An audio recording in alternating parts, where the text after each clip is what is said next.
Good morning and welcome to the second event in VIU's Arts and Humanities Colloquium series for fall 2021. My name is Dr. Tim Lewis. I'm a professor in and chair of the Department of History here at VIU, and it's my pleasure once again to be serving as the MC for these events. Let me begin by acknowledging that this campus and the entire Nanaimo region is built on the traditional territory of the Nanaimo First Nation. And as guests to this land, we need to always be grateful for the opportunity to live and work and play in this very special place. And consequently, I think we all should be inspired to do everything we can to further the process of reconciliation with First Peoples. And we're truly thankful for all of you who are with us today, either in the theater, or I think there might be some people with us virtually, although I'm not 100% sure of that, but if you're out there somewhere in the universe, hello to you too. It is really exciting to have our series going again this year. And if you are on Zoom by any chance, please do mute. I think we're all used to the muting of Zoom now, but just a reminder of that. And as always, the members of the Arts and Humanities Colloquium Planning Committee, headed by VIU English professor, Dr. Theo Finnegan, would like to extend our sincere thanks to the Dean of Arts and Humanities, Dr. Marnie Stanley, for her ongoing support of this series. Absolutely. We could not do what we do without the moral and financial support that Marnie provides.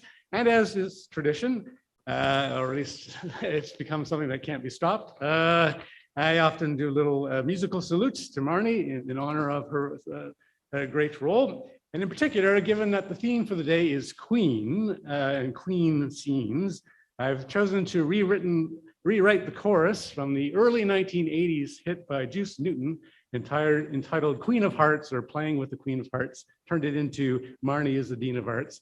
I know this is a very obscure, a very obscure song for those under 50, but trust me, it was a big hit at the time. So it goes like this. Marnie is the Dean of Arts, and she really has won our hearts, 'cause she makes use of every tool to make us a better school. And when it's colloquium time, she makes sure we get every dime.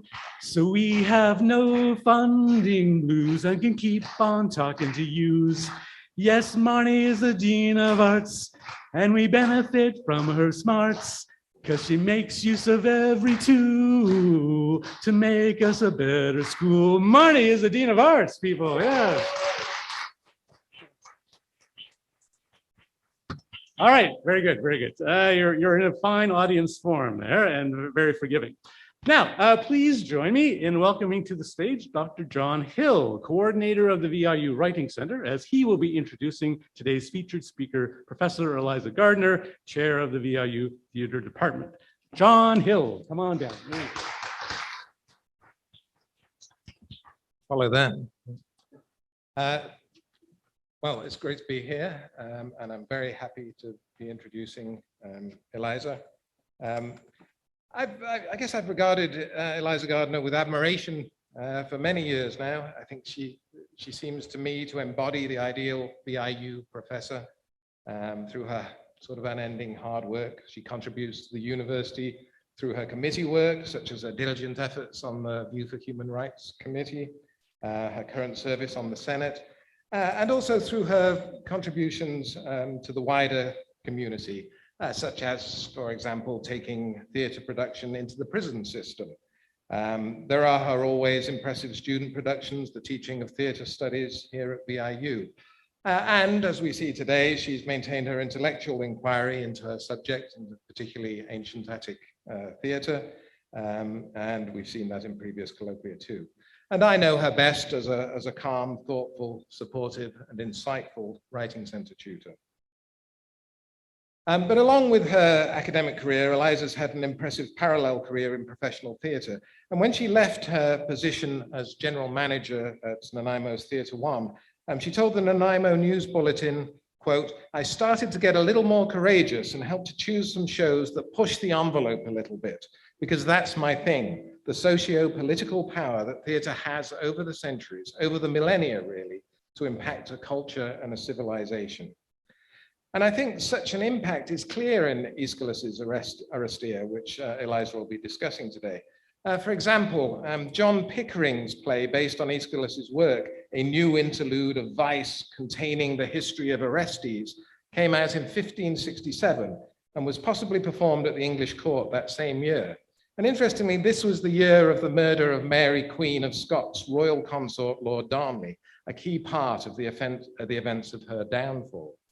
And Cathy Schrank writes, "The resonance of A New Interlude with the Scottish situation in 1567 is clear, not least because the propaganda against Mary was quick to align her with the regicide come husband killer Clytaemnestra, whose death the play dramatizes." And, you know, yes, it was used in the propaganda, but that playwright, Schrank notes how Pickering later became Speaker of the House of Commons, played a key role in Mary's eventual fate, drafting in the autumn of 1586 with Elizabeth's main advisor, Cecil, the parliamentary petition that asked Elizabeth to execute her cousin. And I just mention this to show the power that Aeschylus's drama had 2,000 years after its writing, the power to contribute to the undoing of one queen and the support of another, and by securing the unmotherly Elizabeth on the throne, setting up the return of the Stuart dynasty in Mary and Darnley's son, James VI and First, and establishing the grounds for the resulting conflicts between Catholic and Protestant Parliament and Crown that through the 17th century, we could say, set the scene for our modern political environment, at least in the sort of Anglo-derived world. So I think that's what I'm referring to there, is that political power that the theatre continued to have with regard to these two queens. And I'll hand over to Professor Eliza Gardiner for her investigation of the great queen, Clytaemnestra.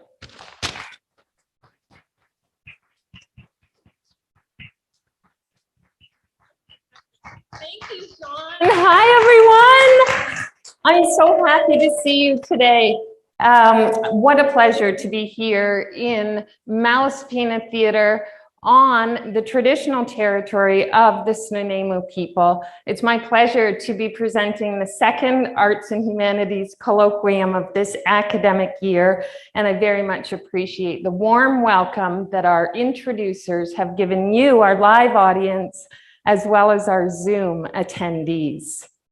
Today, I'm going to discuss and explore with you whether Clytaemnestra, the famed ancient Greek queen of the fabled city of Mycenae, is a power broker, which I've always considered her to be, or whether she is, according to recent and some past scholarly debate, in fact being set up by the playwright as a pawn to prove to those 5th century Athens audiences that she indeed could never fully succeed in the patriarchy. So I'm going to tell you a little bit about how this study of mine evolved. We actually last year, during the height of the most extreme restrictions due to the pandemic, invented through my arts administration course here, an online series that explored the definition of a great queen. And I have to say, really the title should be Great Drama Queen, okay? Because we looked at plays that weren't really all about monarchs. We looked at a wonderful original play by Dr. Carolyn Dunn called The Fry Bread Queen, because the 4 women in that script get together, bake bannock, and talk and grieve the loss of the father figure in that play. And so we considered in our web series the fact that these women, aunts, grandmas, daughters, they're all actually queenly in their own way because they're pursuing their destinies and showing determination and having qualities such as those. We looked similarly at the Glass Menagerie by Tennessee Williams, a great American playwright, and explored the roles of Amanda and Laura, who are trying so hard to rule their own household as if it were a kind of kingdom, living up to the male-dominated expectations of their era, which was in the antebellum South. We looked too at one of my other favorite plays with a wonderful drama queen, Hosanna by Michel Tremblay, a Quebecois playwright who explored a drag artist's angst and attitude. Girl, Hosanna has to get over so much criticism in order to celebrate herself, in order to be her true self. And firstly, because I'm taking these in the exact opposite order of their presentation last year, we explored the great drama queen, Clytaemnestra. And that's what I'm here to talk a little bit more with you about today. So there's two ways to look back at such old texts. You can look back at old plays and really define them according to the people who would have participated in the productions and watched the productions. And that takes on a socio-historical kind of analysis, which I appreciate. And I'm going to give you some good facts about what it was like for the women in the era where Aeschylus, the great tragic playwright, won first prize at the Dionysia Festival in Athens for this wonderful dramatic work. There were women in that audience, interestingly. We only know that because of one tiny fragment that was discovered that refers, actually, this is a little harsh, but Aeschylus was such a good writer that the women in the audience at the end of his trilogy supposedly had miscarriages. So I don't think the women were accustomed to going out to the theater. That's the only little snippet we have about them being in the wonderful amphitheaters. And so we'll talk a little more too about some other historical facts in regard to how women were relegated mostly to being in charge of their households and didn't take part in politics or any grand works of art. And yet, a historical analysis isn't enough for me because I need to reinterpret this work for our audiences today. And in a wonderful way, it still resonates. So one of my favorite theater companies from New York City, they're called the Theater of War, and they actually remount Greek tragedies all the time. That's their main body of literary expertise. And they actually say it's an oddly incredible thing that you can view a play written over 2,500 years ago and it still resonates. In fact, you see some of these Greek tragedies remounted, revised, adapted, re-envisioned, and they connect quite well with all of our wonderies and queries as we progress through our era. So my interpretation of the Agamemnon by Aeschylus combines these two forms of analysis. So here's a lovely, somewhat modern rendition of what the great Queen Clytaemnestra might have looked like after she killed her husband, which I'm sorry to spoiler alert, but that's what she does in the play. George Collier here is interpreting how he viewed this quite manly queen. Clytaemnestra famously takes on very masculine qualities in order to achieve the goals that she has set out for herself. Aeschylus is the author. We have Athens as that cultural center where the play was performed and became really a bit of a template for playwrights who followed Aeschylus. The play itself is written in a tetralogy format, which all tragedies in that era featured. 4 plays, in fact. The trilogy itself, which in the case of Agamemnon is followed by a play called The Libation Bearers, and the 3rd play is called the Humanities. It would have been followed by a 4th play to make up that tetralogy, but the 4th play hasn't survived all of these centuries. In fact, the 3 plays that did survive are the only example of a trilogy that we have from that era. So I'm going to refer most to the Agamemnon today. That's the first play of 3. And it talks about the House of Atrius. So Aeschylus would have assumed that his audiences would know some of these reference points. So this is one that you'll hear a couple of times today. The House of Atrius is one of these wonderful, strong, ruling families of ancient times that, of course, falls to its doom. There are murders committed in the past that need to be corrected.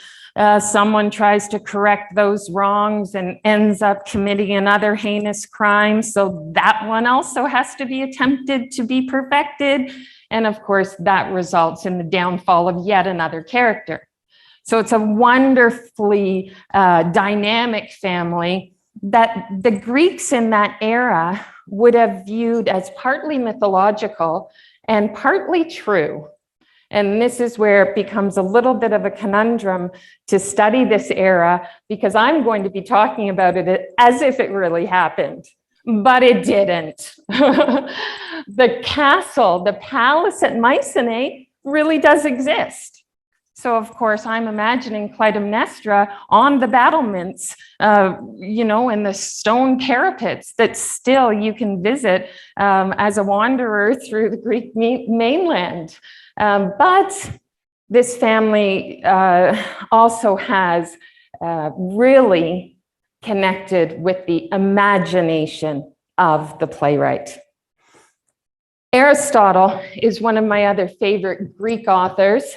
But some might wonder, Eliza, why do you like Aristotle so much if he's always talking about how superior men are? He famously writes in Poetics that the best scripts are those that feature a man falling into ruin. Women, even on a social level for Aristotle, are almost like slaves. He's fairly brutal about his definition of women as being inferior and actually positioned in the society to be ruled by men. So this is the kind of thinking of the era and some of those geographical pinpoints that are going to help you understand what comes next in my presentation, which is to propose that Clytaemnestra shows these kinds of qualities. This is how not just Clytaemnestra, but all the women of the era and absolutely all the women in both the tragedies and comedies would have been referred to, considered, and defined. So in great drama queens scenes, we're looking at these kinds of definitive terms, and I'm wanting to throw them all out the window. Some of them I actually do agree with. She's a very strong-willed queen, and she digs deep in order to achieve her goals, and I don't want to condone the violent crimes she commits. But all of these definitive traits demean the actual competency of Clytaemnestra to rule Argos. My definition of Clytaemnestra sees her as the rightful ruler of Argos. If there were any women in the Bronze Age who were rightfully prepared to take control of a city and provide for the polis, it would be Clytaemnestra. She's born of famed mythological Leda, who's also the mom of Helen, her sister. She's born of Tyndarus, a great king who willed to his daughter his kingdom. But only upon being married was that right to reign taken away and, of course, given to the man. Clytaemnestra, her first husband, is murdered by her second husband.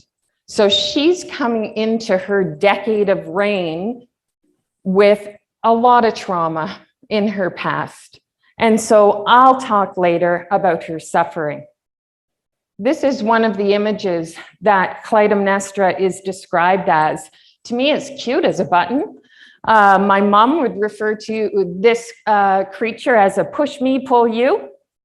But of course, it's the famed, let's try and say it together, Amphisbaena, an evil, two-faced creature, sly, cunning, slimy, snaky. This is the kind of reference point that was used to describe this wonderful ruler, in my opinion. Another image that is used as an insult to Clytaemnestra is another mythological creature you might remember from Odysseus's journey home after the Trojan War, and it's the horrible Scylla. So Clytaemnestra is called all these names, is regarded as too masculine, and yet at the same time, not strong enough as a woman to take on all of the duties that a great king would achieve. She stays at home for 10 long years, waiting for her husband, the great warrior Agamemnon, to return from the Trojan War. So Aeschylus would have also assumed his audience would know a little bit about the Trojan War.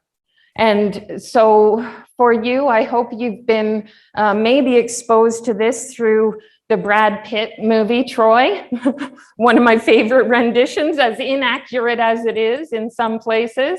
We're referring here to that war waged for a woman. So even in that Homeric reference, you have this demeaning, sort of manipulative character of the woman being presented. Helen, of course, ran away with Paris, I think, of her own volition. Others say she was kidnapped. And off she went to Troy. And of course, all the Greek armies gathered together with their 1,000 ships and sailed across the Aegean to take control of really what was a key trade and economic core of what is now Turkey. So after the Trojan War, Agamemnon, like the other generals who survived that decade on the beach, Agamemnon returns home. And he thinks, he hopes, he's returning home to the kind of wife that Odysseus has. Odysseus famously has Penelope waiting at home. Agamemnon finds something very different. But what better way to describe the great queenly qualities that I'm sharing with you today than to have a demonstration? So please welcome to the stage Rachel Wilcox and Charlie Prince in our adapted version of Agamemnon, now called Clytaemnestra.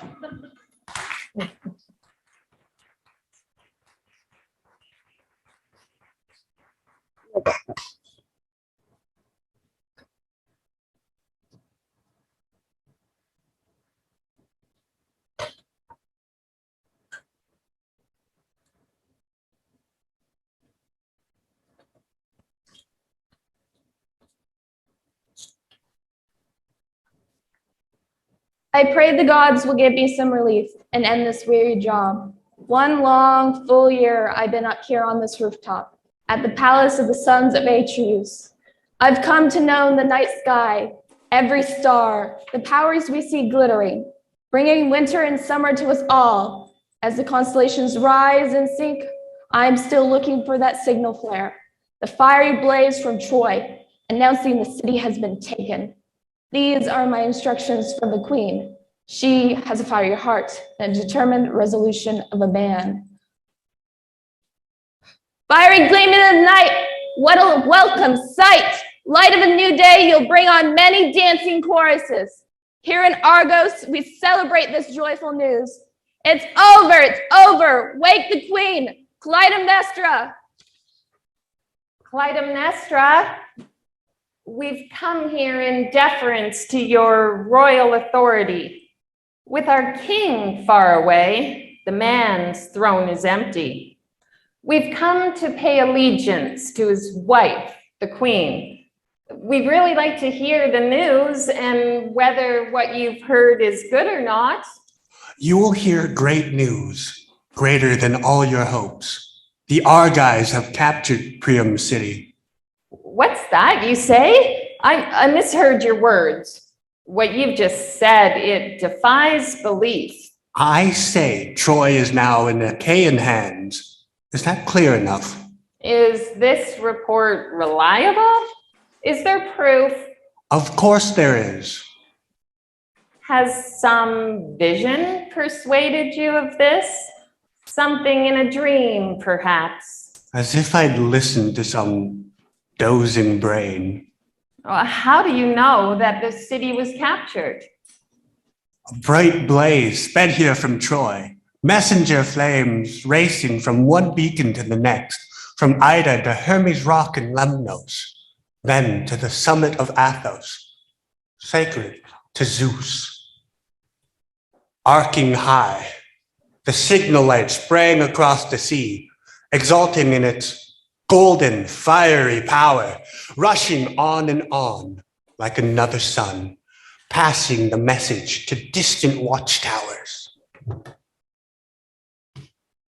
The men there were not sleeping like some fools. Without a moment's pause, they relayed the blazing news to the next watchman, and they, in their turn, torched a pile of dried out heather. Firing the message onward, the flaming light kept growing like a glowing moon.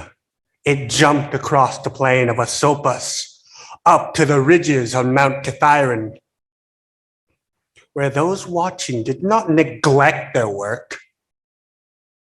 They lit a huge, flaming pillar that made a light visible at the headland by the Saronic Gulf. This relay race of fire reached the crest of Arachnaeus, the lookout near our city, and from there jumped down onto the roof of Atrius' sons. I organized these beacons, setting them up in sequence in a race where the first and last both triumphed. That's the evidence I set before you, a message from my husband dispatched by me, all the way from burning Troy to me. My queen, we'd like to hear the details of your wonderful report. Can you tell us the news once more? On this very day, Achaea's army has taken Troy. Inside those walls, voices cried out in mass confusion. Corpses screaming, famine, gorging. Our triumphant army is making its long journey home. May good things now prevail for all to see. I take this news as cause for common joy. We must prepare ourselves to thank the gods. And to give my honored husband the finest welcome. For what light gives a woman greater pleasure than to unbar the gates to her own husband when he comes home from battle, after his life has been spared in war? You citizens will love to see him. And when he gets back to his house, he'll find his wife as faithful as when he left. A watchdog of the home, loyal to him, hostile to his enemies. In this long time, I haven't betrayed our bond. I've known no pleasure with another man, no breath of scandal. She speaks as if she really wants to tell you something, but only says what she ought to say. Welcome, sons of Praise our king, Troy's destroyer. I salute Argos and my native gods for our safe return and for the justice I brought down on the burning city of Ilion. Now, I'll go inside my palace. May victory stay with me forever. My darling husband, it's unmitigated trouble for a woman to sit at home alone, far from her man. She has to listen to all sorts of painful rumors. Messengers arrive bearing news of disaster, and everyone tells of troubles worse than those before. If my husband had had as many wounds that I heard rumors coming to this house, he'd have more holes in him than any net. If he died as many times as rumor killed him, he could claim to be a god. Because of all these spiteful messages, I've had to cut loose from a high-hung noose strung tight around my neck. Many long nights I wept until my eyes were sore as I kept watching for the beacon light I'd set up for you. But now, after all this, my heart is free of worry. I salute the Lord, the watchdog who protects our household, the mainstay which sails our ship of state, the lofty pillar which holds our roof beams high. Climb down from your chariot, but don't place upon the common ground.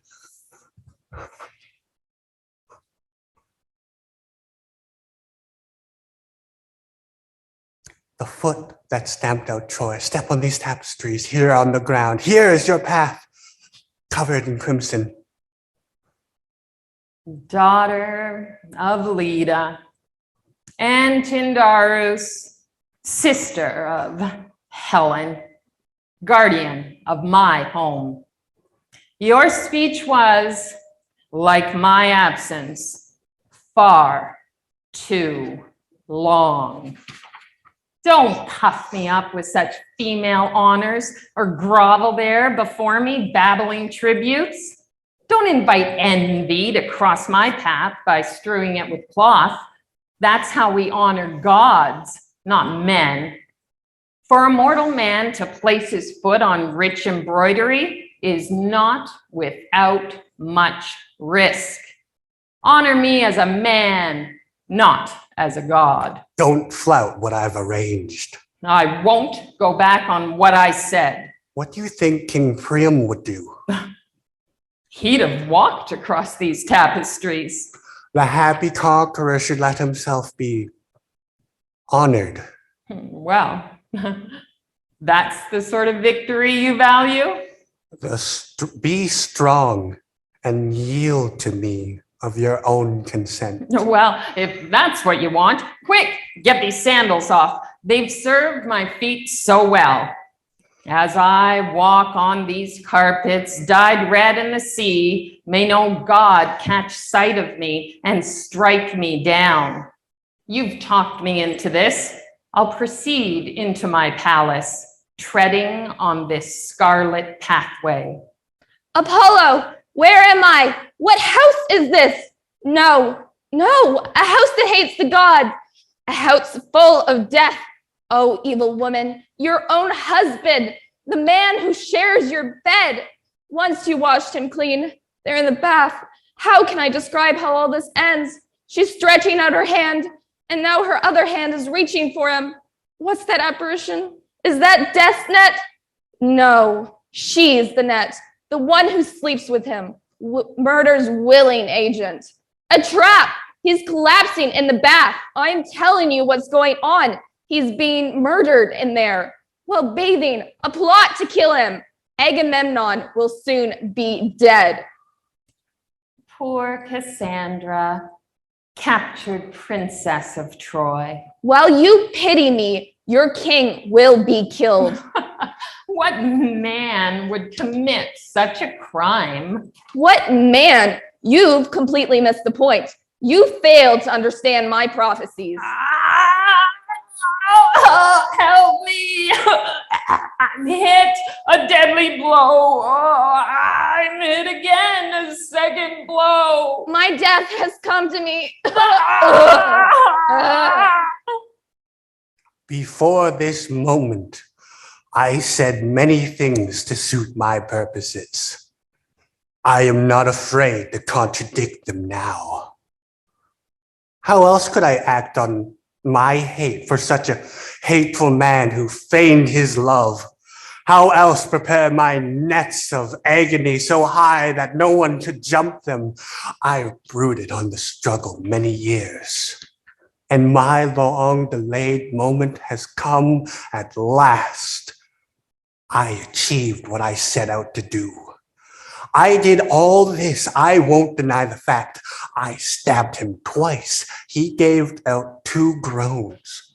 Then, as his limbs went limp, I hit again. A 3rd blow.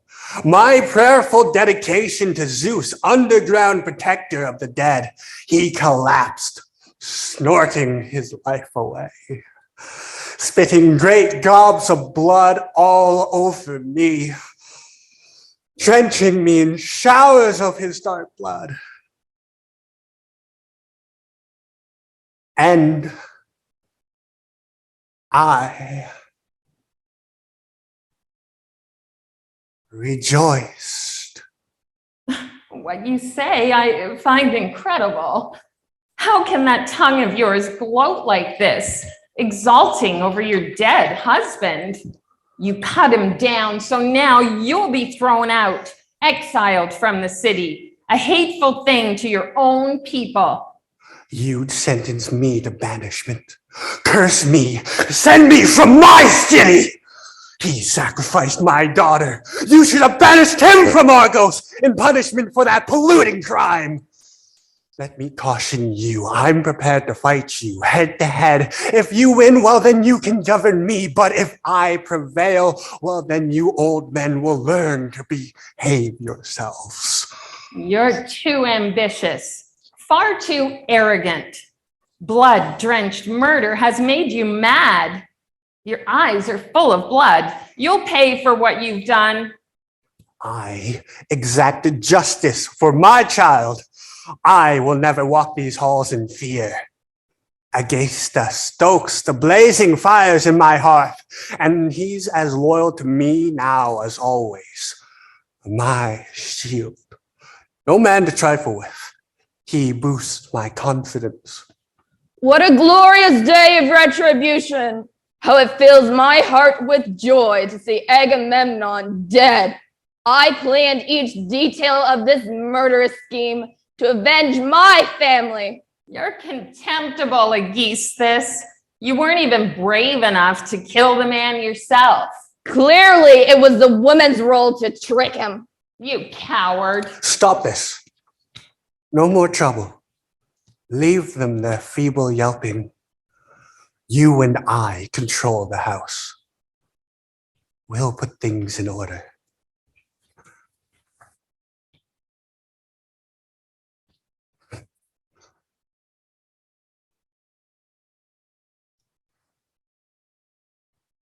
Thank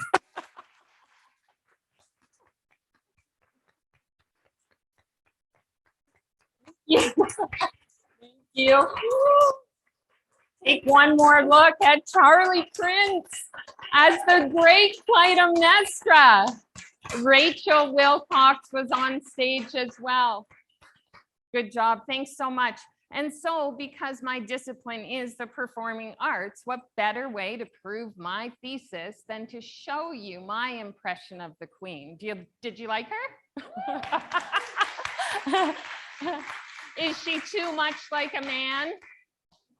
That's a bit of a funny one, isn't it? Because I did copy one of the conventions of 5th century Attic tragedy, which is to have all men playing all the roles. No women were allowed on the stage at that time. No female actors won prizes. Only the guys got the gold. So we played with that in our rendition. And then we did a bit of role reversal with the characters that Rachel played, which were the Watchmen, doing one of my favorite prologues ever written. And she also played Cassandra, who's the priestess, prophetess, who no one believes. Another great example of how women are dismissed in this play, because Cassandra knows what's going to happen and no one listens to her. Rachel also played Aeschylus, the boyfriend, who some scholars argue, in fact, proves again that Clytaemnestra is incompetent, because otherwise, why would she have her boyfriend, be the toughie? In my thesis, I actually think she's playing him. She has him all figured out and simply uses him as a shield at the end of the play, throwing away his bits of control. Yes, she says you and I, but in our version, it's more like you and I rule this roost. I played in our adapted version Agamemnon himself, who of course suffers greatly from hubris, that over amount of pride that ends up being his downfall. Scholars argue that Clytaemnestra also suffers from hubris, but in a more feminist interpretation, you have to look back at her rationale for committing these crimes. So this is the way that I see her. I've retranslated all of those insults, and I think she's a power broker. I think she has great intellect, a wonderful understanding of words and how to use her pen and voice rather than the sword, as was the case with most of the male rulers in that era and beyond. The way I see Clytaemnestra is of someone who configured her destiny to the best of her ability, and who, if the next two plays never happened, probably would have sat on the throne at Mycenae indefinitely. The only problem with my definition of Clytaemnestra is, of course, that Aeschylus's play is ultimately about a revenge story and the concept of justice. And so despite all these more positive traits that define this wonderful drama queen, her actions inevitably lead to her demise.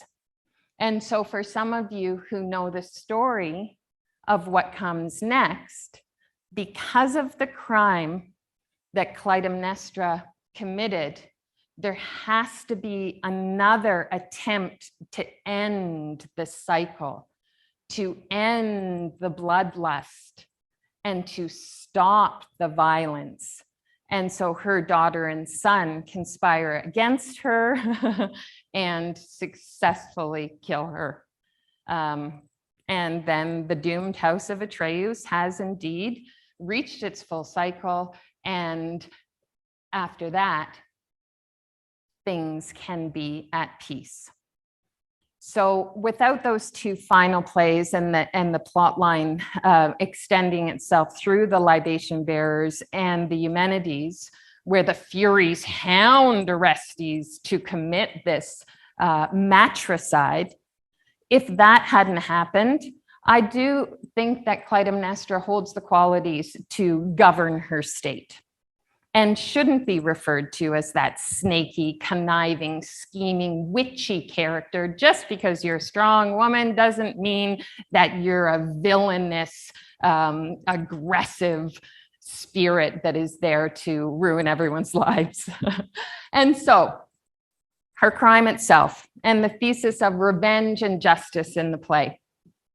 One of the greatest insults that Aeschylus uses Clytaemnestra to describe to his audience in 5th century Athens is her contravening the ethics of the family.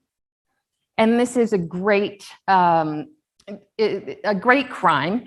And the people in that era getting the benefit of seeing this play would have been educated to how the politics of the day wanted them to behave. Just like we're schooled by different performance art and television and films that we see, so were the audiences in 5th century Athens educated by the plays that they viewed. And this was their only form of entertainment besides maybe some choral singing around the campfire and the Olympics. So the 3 insults to the ethics of the era that Clytaemnestra displays in the play and exemplifies in the play are this crime against the family, the breaking of political ethics. And this is key because she doesn't just kill her husband, she actually murders the head of state. And committing regicide is the highest crime that one could commit, a crime deserving severe punishment. The other ethic that Clytaemnestra breaks is the religious ethic, because she argues, almost rightfully, that her crime is okay because she's actually getting back at her husband because he killed their daughter. And this has been burning in her soul for 10 years. So she had a long time to figure this out. She gave it quite a bit of consideration. So she's getting back at him not only for the murder of poor Iphigenia, but also for her first husband. But still, the society of that era couldn't have a woman, even for vengeance, even for good rationale. The society in that era could not present a woman that would commit such crimes and get away with it. So scholars propose that Clytaemnestra is being raised up on the stage to again prove that women can't go unpunished, and therefore would communicate to the audiences of the era the control of woman, the imprisonment of woman, the enslavement, really, of woman in that Aristotelian definition where the women need to be managed by the men, right? So that's the example that some say Aeschylus was intending. I think that that example works. It's the socio-historic analysis. The play was written by a man for a predominantly male audience. And so maybe they would have even had a good chuckle, as they did with Lysistrata, a Greek comedy that similarly presents a woman who's super dynamic, very capable, quite focused on her vision. She makes it so far in Lysistrata, and then she fails. Why? Because she's a girl, and girls can't quite make it to that level of control and power. So I do actually, I do agree with that perspective, but still I think there's more qualities of Clytaemnestra's character that need to be considered today, especially when presenting the play for a modern audience who could, in my view, especially without seeing the final 2 plays in the trilogy, appreciate Clytaemnestra as having achieved her aspirations and as being capable of ruling Argos. People can't get enough of what happens to Clytaemnestra after my favorite moment when she's actually in charge. Artists throughout the era describe not as much the death of Agamemnon, but the death of Clytaemnestra. Her downfall in this quite graphic version with costumes that are way off the mark from what people would have worn in 5th century. It's very violent, and the woman is so submissive, and she's being murdered by her son Orestes here. This is the actual end vision that people seem to resonate with, rather than that moment at the end of the Agamemnon when Clytaemnestra is fully in charge. Here's another work that's going to come up because please note, Clytaemnestra, after that murder, comes back as a ghost. She tries one more time from the grave to take Argos to that place of peace, unity, and economic prowess. But after having inspired in this fragment from a Greek vase, the Furies to awake, because they're the ones that chase down the sun, she actually doesn't quite complete that goal, and Orestes successfully murders her while conspiring with another one of my favorite Greek female characters, his sister Elektra. Elektra is one of those Greek characters that has a height in our literary tradition, but without Orestes, her story isn't quite as strong. Elektra famously suffers from a condition where she loves her father so much that she wants to kill her mother. And some of you might remember this psychological complex. It's referred to as having an Elektra complex. So be careful of that one. I'm not condoning murder as a way to solve conflict here, but trying to get you to the end of this tale. Here she is gathering the Furies around her. So what do you think?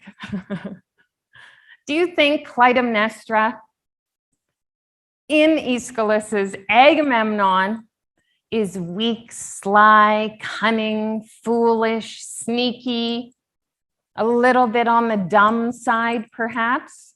Or do you agree that even if Aeschylus intended to communicate to his audiences through a dramatic work that women should be relegated to this inferior position, can we now today re-envision her qualities in order to raise her up as a woman who does indeed have not just dramatic power, but has power potentially to rule a city? This is what I want you to wonder with me today. I want to share with you, just in closing, the fact that we have to remember that it's really not a historical work. It's a dramatic work. And one of my favorite scholars on this topic, Ian Johnson, who used to be a professor here at VIU, in his lectures, he reminds students constantly to not get too hung up on a perfectly historical analysis of this play, because it is a work of dramatic literature. Aeschylus was a soldier in some famous wars of his era and had a vision. Dionysus came to him in his dreams and said, Aeschylus, you need to become a playwright. Anyone who actually has a vision of Dionysus saying that they should become some kind of creative artist, you know, has a bit of flair. From soldier to romantic, you know, epic poet person writing these great stories, you have to remember that it's actually a tale of fascination that includes metaphor and the use of language on purpose to change the audience's perspective. It's a wonderful poem, in fact, that has so many references to both historical moments and mythological moments that it needs to be applauded, in my view, and can be repositioned today so that we can wonder together at its continued value. And this is one of my favorite images. Do you like this one? I like this one. In this Leighton artistic work, boy, oh boy, she has that demeanor of a man, doesn't she? And what's wrong with that? I like the way Clytaemnestra takes on manly qualities in order to achieve her goals. And one of my other favorite scholars on this topic, Mary Beard, proposes that there's some even further discussion that we could have, because Clytaemnestra, as this masculine type of achiever, could indeed parallel examples from our current politics. So you have to wonder if a woman rising up in politics has to, in order to get as far as she can, take on masculine personality traits in order to get to where she wants to be. Is that a good thing or is that a bad thing? Are women in politics being raised up, Mary Beard asks, only so far just to fail so that we can prove yet again that women are not competent in those positions? This play and this character give us the opportunity to connect a dramatic work with our socio-historical, political terrain. And so I think the conversation should continue, and I hope your thoughts and consideration about the great drama queen Clytaemnestra will continue as well. Thank you.